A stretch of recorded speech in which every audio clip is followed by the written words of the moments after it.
computer. Okay, P, take us away. Hi, my name is P Flower, and I am really excited to be a part of the Grove's Beltane. I'm not an official member of the Grove, but they reached out to me um, and asked me if I was interested in writing a ritual for this year's Beltane celebration, and I couldn't be more excited about it. Um, I'm going to stop my camera for a second because it's the quickest access that I have to show what it is that I do, or maybe why I was asked. I'm not even sure if this matters. I'm an artist.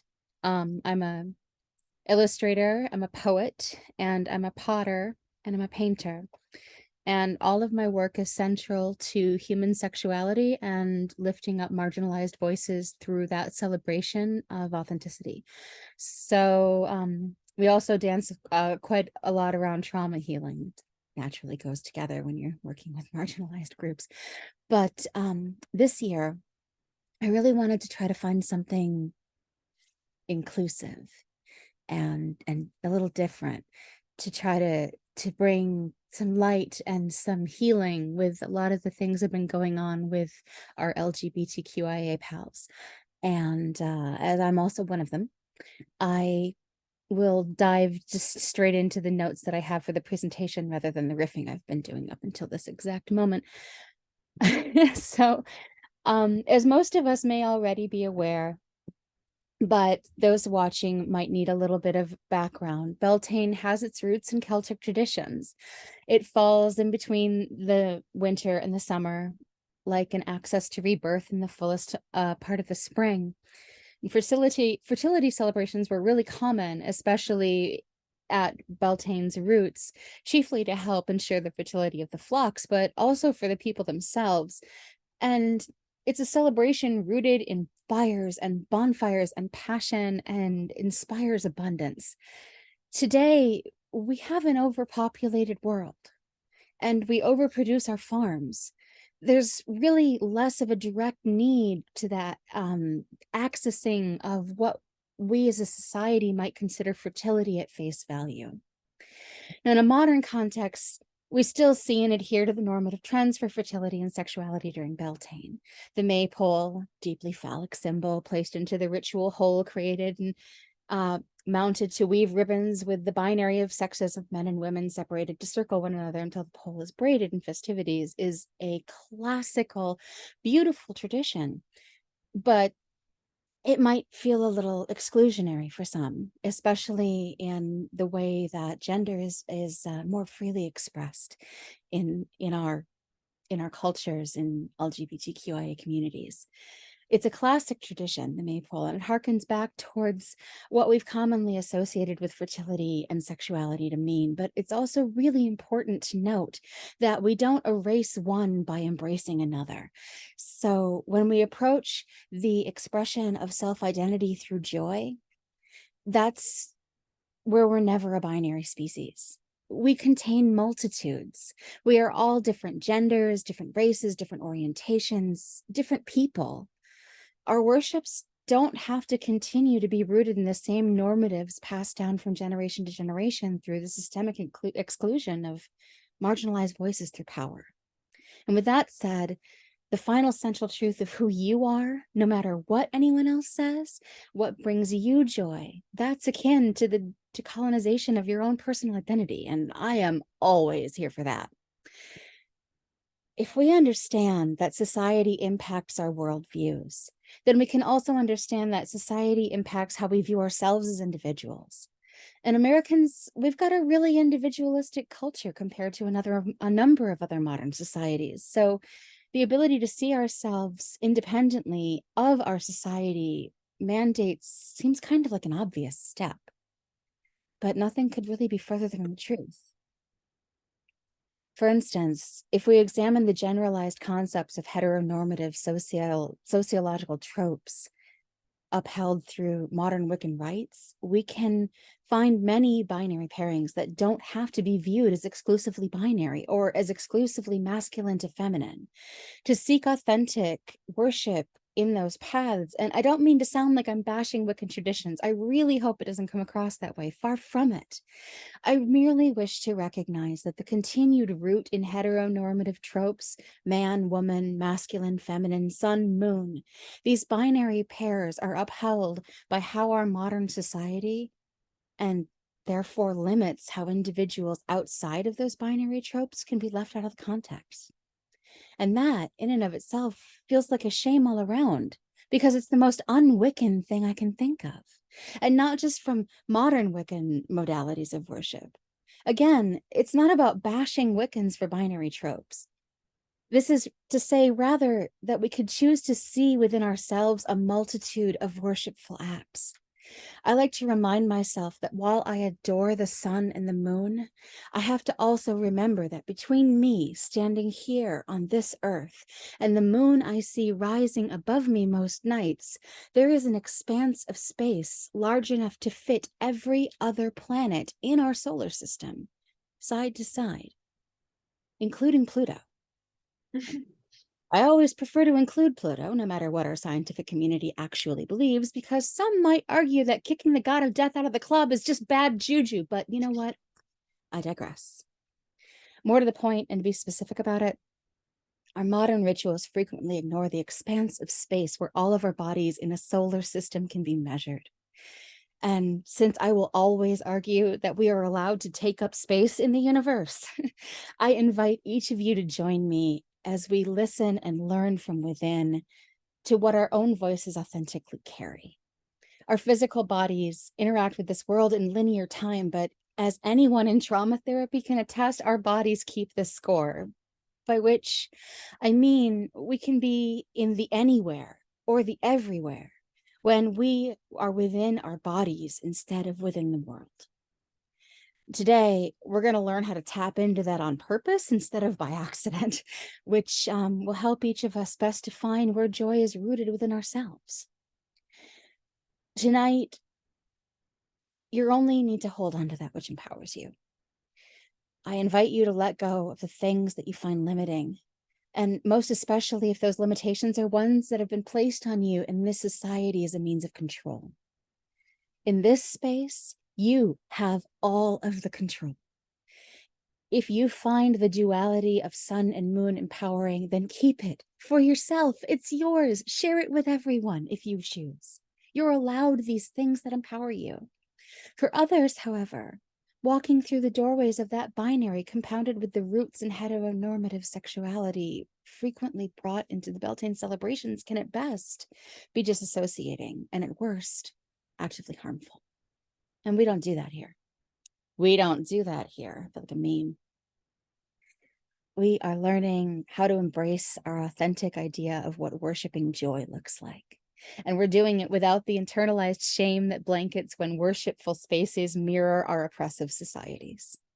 So it's important to remember that the bleed over that creates that internalized shame, it's not the fault of any one individual or even the fault of modern Wiccan worship.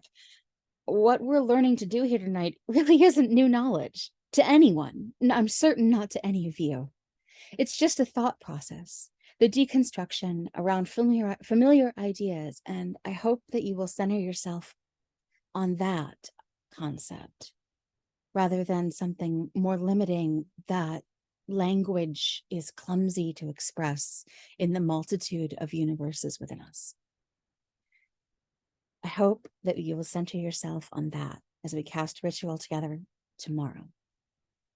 Tomorrow, those who choose to partake in the Beltane ritual that I have created will be invited to join us in circle to celebrate their authentic joy. Tonight, we're just going to do a little bit of practicing about finding out maybe what that authenticity feels like organically for you. During the ritual tomorrow, I'm going to lead folks on their own to their own safer spaces, constructed like mind palaces inside the mind. Everybody's is going to look different. And while many of our spaces are probably going to overlap, they're each also going to be rooted in safe explorations of self. And for me, that usually looks like poetry. So I've jammed just as much as I could legally fit into this ritual for tomorrow. I can only hope that my work conveys something joyful for each of you. And I've tasked myself with writing this inclusive ritual that centers on the spectrums of individuality, which include the normative tropes, but are by no means limited to them. In short, I've lined up the planets to take up space between us and how we were taught to see the moon. I only know one way to do that, and that's just to be authentically me. For me, it's through art. And it's my greatest hope that my art, presented to you as a Beltane gift, opens something precious within you. How you guard it is precious, by keeping it for yourself to help you thrive, or by sharing it out loud with everyone who can hear you, is entirely up to you. Anybody who is more interested in having a written record, I can send this entire file that I've just read, as well as some optional reading. One is a deconstruction of the decolonial feminist theory by Jay Manning, which is just an unbelievable article. And the other is called Toward Decolonial Feminism by Mariah LaJonas. And she is one of my all-time favorite people writing about feminism ever. And she's not even out of school yet. I adore this woman. Anyway, I don't mean to make it sound like I expect tomorrow to be all about colonialism's harm on marginalized people. It's more like, I think it's really important to know where the roots of some of how we look at gender in this modern society are permeated in everything that we express, because we can't uncouple art from society, and we can't uncouple art from self. So it has to be an active conversation within us. And it's where I choose to center my approach to the kind of work that we're talking about doing over the next 2 days, which probably makes it sound absolutely terrifying. So my big presentation part is over, and now I'm just going to kind of like ask if anybody needs like a minute or has any questions, or if I frightened everyone away. No questions? I don't have any questions, but thank you. Okay. So I'm just gonna, it really doesn't seem like it's going to be a whole such of a much, but because if we take that concept where we are rooted in and what we are trying to accomplish in a sense of personal, authentic joy, it's really important for me to feel like that is something joyful within myself, is that it comes from a place of authenticity. And for me, authenticity starts with understanding the path to how I got here versus my privilege, being white presenting, and what I can do, how my art can help impact society for the betterment and the changes that I want to see. It's basically the complicated way of saying, be the change you want to see in the world. So that's where I usually try to center myself, and my concepts of where I'm coming from and how I conduct my speech and my poetry. That's just what it looks like for me. For you, it might look entirely different. And if anyone feels comfortable tonight or tomorrow during ritual, by all means, express that in whatever authentic way feels true to you. I really want to try to foster a space where we learn how to let go of that kind of internalized shame that comes with trying to interact with our personal selves versus the mask that we have to wear when we go into society, versus their expectations, versus how many jobs do I need to pay rent, versus, like all of that survival stuff that is really difficult for so many people right now. And it's hard to find joy when the world is just so oppressive. And there's such a disparity. Even in Palm Beach and Broward, Miami counties alone, the disparity between have and have not is just this very thin line before everything goes to crap. And I think that the pagan community has always been filled with the best people. And sometimes in this society, the best people are the ones who are often the most overlooked. So in our pagan community, we see a lot of that struggle to make ends meet, or to find the health care that we deserve, or to find joy in ourselves when it feels like everything in the world is telling you that you're wrong. But you're not. You're not wrong. People aren't wrong. Societies dictate and mandate how what is considered healthy or normative behavior. That's just sociology 101. And what I am hoping that we can learn how to do is tell them to stuff it, because you're gonna just allow yourself 1 minute. That's all I'm asking you, to give yourself 1 minute tonight, 1 60-second period in which your mind is allowed to just express itself freely. Whether most of that is anxiety and panic, and you just need to work through that, and that's your minute. That minute helps clear a space for you to hold joy. Cool. I'm never going to tell you not to organize your brain however you need to do it best. But I hope that you will be able to take this minute for joy rather than the need to make room for joy. It's my hope that when we sat with our hands in the air to find that healing, and then to release back what energy was needed to those who need it most. If you're that person, that was for you. And you're supposed to take that and put it right here or right down here, wherever it is that your magic moves in your body. For me, it's like my lower belly. And it looks like I'm like, oh, I'm going to say, no, I mean, about here. It's Beltane. It's fine. Yeah, so I completely lost my step here. We're gonna take a minute, and I want you to think about the stupidest, silliest, most ridiculous joke you have heard in the last week. And I just want you to think about it. Maybe it's a meme. I know this seems stupid. I know this seems silly, and I know it doesn't seem like it would be important, but it's so important to just allow ourselves a minute of silliness. It's such a beautiful doorway to walk through. If silliness doesn't do it for you, that's okay. Find something beautiful if that's what brings you joy. Find a classical piece of music, or go find your favorite image of a Rodin. There's no wrong choice here, but for me, it just doesn't get better than the Honda accordion. I don't know if you guys can see. That's the Honda accordion. That thing cracks me up every time. I love it. That's the silly. This is where I find joy.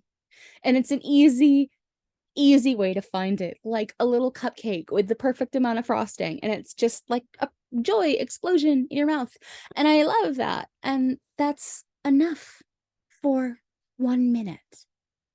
If we're just going to afford ourselves 1 minute of joy, maybe the Honda accordion does it for you too. So I would like to invite you, if you feel comfortable, to tell all of us something that you find so removedly joyful that it doesn't matter what else is going on. If somebody just puts that in your face for 2 seconds, you're gonna laugh, or you're gonna smile, or it's gonna stutter your brain out of its loop of, oh my God, how am I gonna pay what do I do what time am I gonna be late for? All of that gone. Tell me one thing. I got something for you, P. Hit me. This is Birch. Yeah. Okay. So you were mentioning about the joke you've heard in the week. The first one that popped in my head was I read the world's oldest recorded joke this week. It was originally written in Sumerian. It's about 4,000 years old. Oh my God, I'm in love. Tell me more. Okay, it goes, a dog walks into a bar and says, I cannot see a thing. I'll open this one.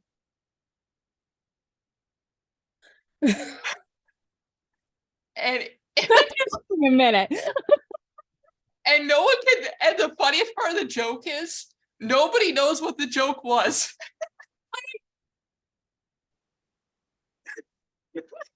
But I mean, it's supposed to be like this random bit of nonsensical. Maybe it lost something in the translation.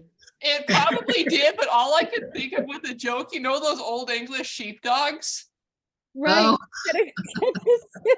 All I can imagine is like there must have been this like old English sheepdog joke of ancient Sumeria. Like I went through so many different, like, what could this possibly mean? What could this possibly mean? And just landed on non sequitur. And just walked away. Very postmodern, ancient Sumeria. Good job. You know, But yeah, the whole thing explained about the joke was nobody knows what this joke meant. And everyone's like trying to come up with these crazy outlandish theories, and all my brain can go to is an old English sheepdog. love it. I think it's perfect. That's amazing. I love that. I don't know. I think now we've all been giggling about like this ancient ridiculousness for solidly over 60 seconds. Easily. Come on, everybody. I knew we could do it. So yeah, does anybody else have something that they might like to share? I'd like to share something. Yeah, hit me. You know, my passion is crocheting, and I always put the face on first so that we can smile at each other while I'm finishing it. Oh, that's so So if it's a butterfly or turtle or whatever it is, it gets its face as soon as possible so we can visit longer before I put it in the pile. I always get so excited when you post a new picture. I was a professional knitter for 10 years, and it's just not a massive part of my life right now with everything else going on. And I gotta say, I miss it. Yeah, it's very, you make something out of literally nothing, you know, Oh, yeah, strings into things. Magic. You're gonna hand me 2 magic wands, and I'm gonna turn it like and a sheep, and I'm gonna turn it into a sweater. And I'm real excited because next month I'm going to have an opportunity to crochet for some littles. Ooh. And I think they'll be real appreciative. One thing I like best about the pagan community is adults that will play. Oh yeah. You know, they'll pretend, because all of our rituals and everything, we're pretending to be goddesses and gods and what have you, you know. So I just love, you know, adults that will still enjoy playtime. And so I'm really looking forward to this event. I think it's I hope everybody plays. Apparently the only thing that I need to worry about as far as playtime is concerned is that we always do it clockwise. Okay. We can do that. I was told we're supposed to move clockwise within the circle. When I hold a ritual, I have Wi-Fi in my circles. Like I don't mess around. Like if you need to like disassociate for 10 seconds and scroll on Facebook, just turn my sound off. I don't care. You know, I'm all about people doing whatever it takes to be present in the moment. For my husband, that means he's got to be scrolling on a phone or doing something with his hands, or he's not hearing anything. So I always try to make sure that I have Wi-Fi in my circles, but I don't know that that's going to necessarily be really as effective with, say, like 30 to 50 people as it is with like 6. So, this is the largest ritual I've ever created for, and I am both elated and terrified. Don't worry. We know what we're doing. You got this. I just kind of wing it. Yeah. There's nothing scary about that ritual because I had an opportunity to read it because I have a part, and the poems are beautiful. And I love mine. I love the one, you know, because I just picked direction. Which one But did you pick? I can't. I am below. I am dreaming. Okay. Yeah. So it's perfect for me. It was made for me. It's kind of funny we keep talking about how the approach to ritual can be like the difference between the more structured approaches and the more relaxed approaches. And I think it's really interesting that in order for me to create a fully structured ritual like I created for this, I had to use really, really, really severely strict form poetry and like limit myself into a box.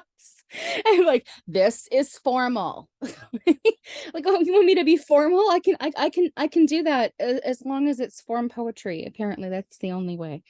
So yeah, there are so many different forms in this piece that I wrote like an appendix in the back if people wanted to learn how to use that form or try it out for themselves. And I hope everybody does. I would love to see just a whole onslaught of haikus posted, or whatever. I think that would be really cool. Well, I think I already threw one at you. When your poem Yes. like too much river flows. That was That's so not how it goes. cute. I think it's technically a Sternello. I need to go back and double check it. Yeah, I think it actually hit a legit form. No, it was.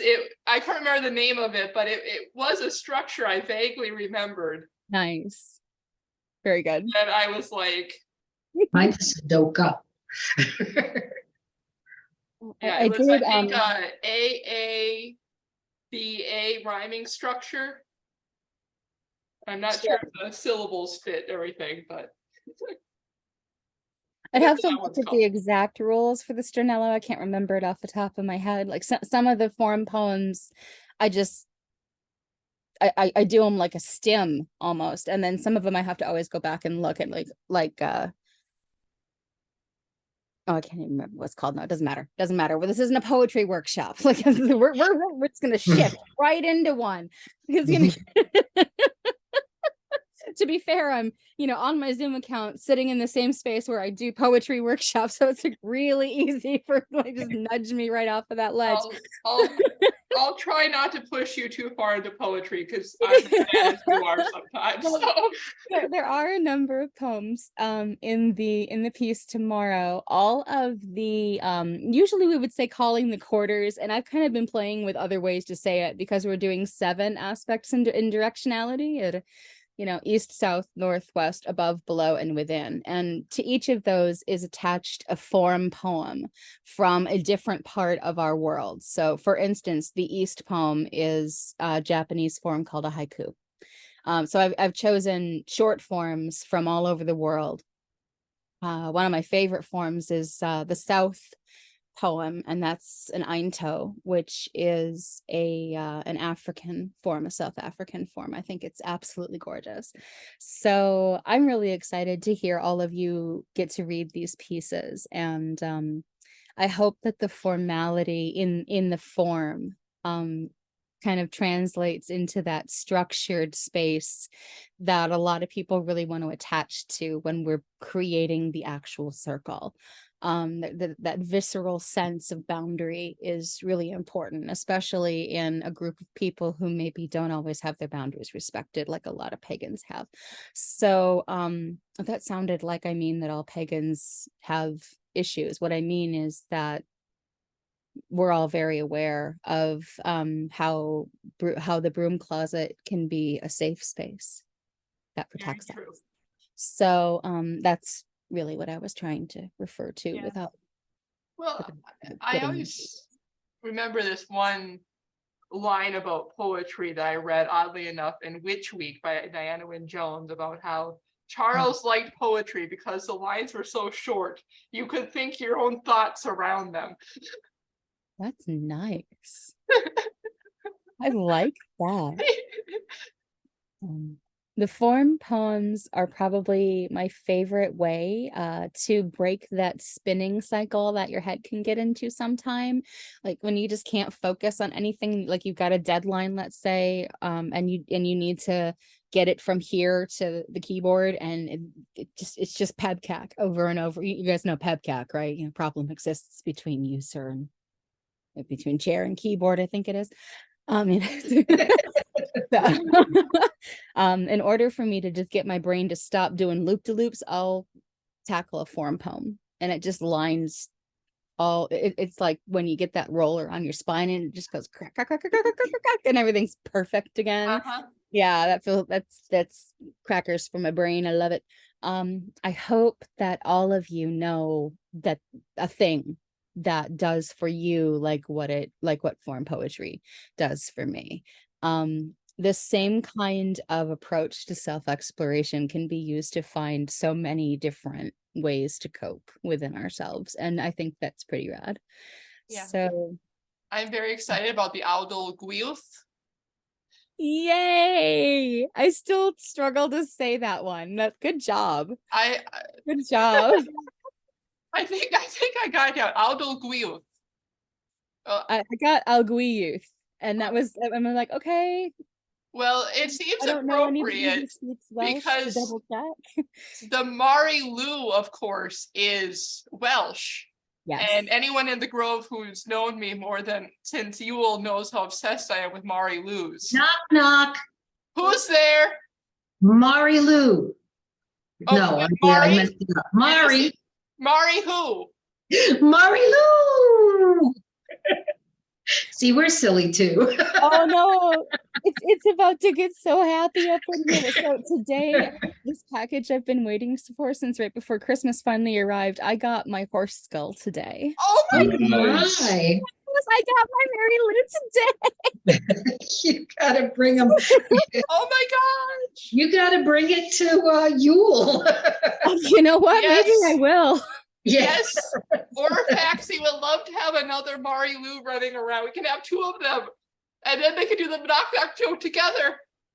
I know that this is all recorded, and that's cool. It's never been a problem for me to say like where my spiritual practices is rooted. I'm generally a fertility and a death worker. So like there's skulls and bones and death in like almost everything I write. If there's very, very, very little of it in the Beltane Ritual, but like I just leaned into the fertility and death instead of the death part of death, which is cool. Usually they're the same god in a lot of pantheons. Well, death and rebirth, it's all a cycle. Yeah.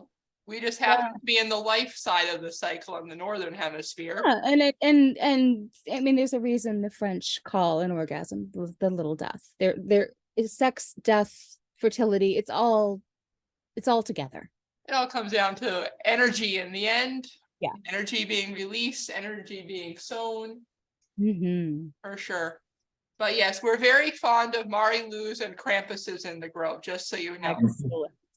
Yeah, that's excellent. I'd love to come back sometime if you'll have me and do we a have whole Krampus runs with Mari Lou. Oh, I would love that. The whole month of December is Krampus Run, Mari Lou, Wassailing, Yule. I love it. Big Yule month is for really us. nice. We're a very playful bunch when it comes to our Yule celebrations. Cool. And like there's this whole divide in the heathen community about, Yule is supposed to be, the full moon after the winter solstice, but everyone tries to put it on the winter solstice. I'm like, I don't care. I will party for 2 months straight if I have to. My Christmas tree is still up. Oh. It's just a tree now. It's just a tree. It's just pretty. Well, I leave it up until at least March 26th of every year because of a Shel Silverstein poem. Do you guys remember Shel Silverstein? Oh, yes. When we were all kids. Oh, yes. I had his Light entire Matter. book like practically memorized, a giant book of his poems. Yeah, I don't have this particular poem committed to memory, but it isn't very long. It's called Mary, and it's all about like how no one's wrapping presents and no one's buying gifts and no one's doing this Christmassy thing and no one's doing that Yuletide thing. And then at the end of the poem it says, and no one loves a Christmas tree on March the 26th or March the 25th. And I thought, Well, that's a bunch of baby back bullshit. I'm going to be the person who loves a Christmas tree all the way until March at least 26th. It just didn't come down on the 26th. I haven't gotten around to it, but it always stays up at least until the 26th of March every year. Well, Ooh, I love it. I love it. talk about the Grove gets it when the Grove gets our own like space. We're just gonna have like Yule trees up year round. Nice. We'll just change We'll the just decorations redecorate on it. them. Yeah. We'll hang bats on it for Samhain. Exactly. And we'll put like, I don't know, something on it for Beltane. I can think of a few things. I mean, you could just do the maypole ribbons and tie them. Yeah. That would be beautiful. Or I suppose we Yeah. could sculpt Or we could just, things that make us happy. you know, exactly. Or we just hang maypole ribbons right off the Yule tree and just dance around the tree. You don't really have to strip it to make it a pole. You can just wrap. I mean, Do you guys do that whole like year-long circular closure tradition where you go from tree to pole to Yule log? we have. We do. Nice. Yes. Yeah, we get a small real tree for Yule for the meat hall, and it's out in the backyard. It will be burned probably for Litha, and then the trunk of it will be saved for the Yule log. For this year. Oh, and Anne says my Yule tree is still up. Also, I love it and decided not to take it down last year and this year because it's so cheerful. I thought I was the only one to do this. Yes, Beltane ribbons. I still don't want to take it down. Mine is covered from head to toe in Star Trek Christmas ornaments, and I swear to God, it will never go out of style. That would never come down in this house Right? either. I've got Unless Deep the Nine. cats. I've got Deep Space Nine just hanging up there by the Christmas star, which, by the way, is a bunch of Star Wars blasters in the shape of a star. Oh, that's good. We're all Trekkies in the house of Dragon. Oh yeah, no, I'm a huge. Hold on, Trekkies, I'm a big Trekkie. Oh yes. Trekkies, and Star Wars. Oh yeah, no, love the Star Wars. Absolutely love the Star Wars. Yeah. Yep. Don't have any Star Wars tattoos. I definitely lean heavier on the Trek, but no hate. Like I don't. It's not pie. We're not gonna run out. Like you're allowed to have both. You know? I think Amethyst, you have some joy to share. Please. Oh, I'm just loving this. I mean, it's great. Let's have fun. Oh, we're gonna have fun. We're definitely gonna have fun. It might get a little intense sometimes too. Like I wrote an anthem. I don't know if you guys are familiar with what an anthem is, but it's kind of like it sounds. It is akin to the modern poetry world what an 80s power ballad is. It's this sweeping, moving this deep rooted energy of like pow pow pow of praising in some particular way, whereas an ode is something that leans into the praise. An anthem is something that leans into the concert vibe of that praise rather than the act of that praise, if that makes any kind of sense. We are the champions. That's an anthem. Right. That's an anthem. Whereas an ode is a little more like Gordon Lightfoot and the Wreck of the Edward Fitzgerald, right? Like, yeah, and they're both Spanish, amazing, and I love them both. Spanish moss on the tree, So yeah, I wrote an anthem and I haven't been able to run through it without crying yet. So I apologize in advance for that level of authenticity because it's probably going to happen. No apologizing for anything that happens in ritual as long as no one gets seriously harmed. No, if somebody is seriously harmed by embracing joy, then like we're all just going to stop and find a trauma counselor immediately. Like, honey, I was gonna say, you need it now. You need it now. Tears of joy never need to be apologized for. Excellent. If you could tell, we're kind of a crazy bunch here. So yeah, no, it's cool. Like I'm happy to delve into the weird a little bit. I feel like I kind of had to mask it up and clean it up a little bit for tonight. I wasn't sure how to approach it because, like I said, if I'm on Zoom, I'm usually either in a poetry workshop led by somebody whose favorite poem starts butthole, butthole, butthole. God love it. It's a great poem. It really is. Or I'm teaching an osteomancy class, which is, in case anybody is unfamiliar, that's throwing the bones and reading divination from. And you're an extremely good bone reader. Thank you. Yes, I that I out there. really love osteomancy, but that is some seriously hungry work. Like, I just can't. I'm too disabled to take it on full time anymore. Yeah, the dead are a hungry bunch. So, and that's cool. Like, I get it.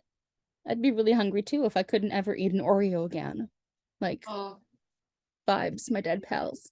I know. I will eat Believe them me, all. Just for you. being celiac, when they came out with the gluten-free Oreos, you bet. I actually was getting my COVID shot, and around the same time the Oreo came out. So you bet what I was doing in those 15 minutes. You have to stay in the store. It was just, I'm fine. It's great. Leave me alone. It's like grapes, right? You're allowed to eat a couple before you pay for it, right? You gotta test them, you gotta make sure they're good. Oh, and speaking of which, there's gonna be 27 mini flour cakes. Thank you. That's amazing. I don't know how many people need gluten-free cupcakes. I actually shifted gears. I did not pick up cupcakes. I got Jaffa cakes and the Schrodinger's tin. Okay. So we're either gonna have butter cookies or sewing supplies tomorrow. Okay. Wonderful. And I'm delighted either way because non sequitur. There will be little flower. They're like little flowers. They have like little swirlies on the bottom. Cool. It's like Yeah, whenever you need cakes for this group, it's always gluten-free. We purchase gluten-free cake mixes by the case. Nice. So we always have that. So don't. I was ready to go until my oven broke. And I was like, Oh. are you serious? Well, we always week, y'all. gluten-free because I think there's like 3 of us now that need gluten-free. I'm Not really me. glad that this was not an inconvenience. well, that's why I was like, if you need my oven, it is available to you. And then I'm like, look at these beautiful silicone molds. That would be like a Beltane flower. That's They incredible. want to be used. Stuff always breaks at the most inopportune time. It's so true. And I have like 6 broken things in my house right now, but that's because I own. And the minute you own, And the sometimes roof will stuff, collapse and you're and sometimes There's always something. and sometimes stuff wears out at the most opportune time. definitely also true. Because my car key worn out in front of my parents' place. Oh, My car was at a safe place when I had to get a new key for my car. I'm Well, really glad that that's a worked good out part. nicely. Yeah, Excuse me. Yes. at least it wasn't like all the way in the Everglades when I was going there the next day. Yes, because he was going to the place in the Everglades right by where my car had broken down. So I warned him that I am severely traumatized by that area and I would not be able to rescue him. You're on your own. I'd be like, That sounds intense. That sounds intense. somebody would have to like be in the car with me, like, it's okay, Bert, you can do this. Keep sipping water. You're okay. I didn't even read the chat, y'all. Oh no. You have a chat. I read. Yes, I didn't pull it up though. I didn't miss any questions or anything, did I? No. Okay. But we have another shout out for the planet Pluto. Excellent. As a death god, I am all about it. Yeah, that was a raw deal. I Have still death god think will worship over here, so you notice they like took Pluto away, and then everything started spiraling. Right, like As if maybe pissing don't off the god of wealth and death was a bad idea. you think. I mean, like I just think that being exclusionary to a death god is just bad juju. Period. Period. I mean, And Pluto gets enough. There's enough drama dumped on and erasure dumped onto Pluto as it is. right? I mean, Right. Here's a good one for you. When our son finally decides to go red giant and eat all the inner planets, Pluto will become the next Earth. I'm in. It'll thaw out and become a life-bearing planet. Nobody deserves it more. Or Yep. Pluto. That's a big up yours, Neil. Yep. deGrasse Tyson. That's why I laugh. It's like all of those ice planets are the next phase of our son's life. I mean, I would like to see what happens with Titan and This is being recorded. Just what's saying. the other? yeah. Vicky has not come in here. Are you telling me that we what do you mean you he was in his chair and then he wasn't? I am going to call this meeting on account of toddler. And Okay. Ziggy alert, Ziggy alert. All right, we'll cut it off before it gets to the. What the heck? Okay. We look forward to seeing you All tomorrow. right, see you tomorrow. I love all Thank of you so you. much. Please do not advertise the fact that my son has gotten lost. Whoa, whoa, Oh, whoa. Oh, there's the dog.